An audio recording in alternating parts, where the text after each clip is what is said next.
بسم الله الرحمن الرحيم. هل أتاك حديث الغاشية؟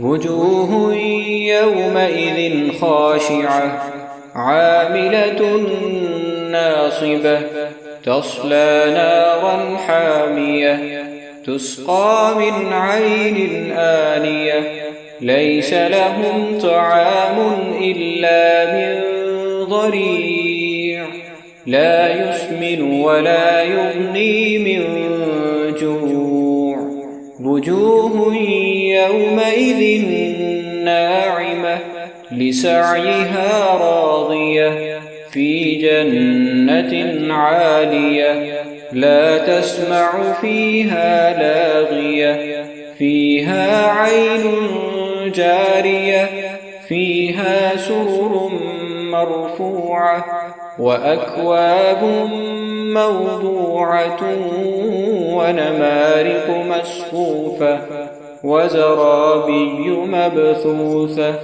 أفلا ينظرون إلى الإبل كيف خلقت وإلى السماء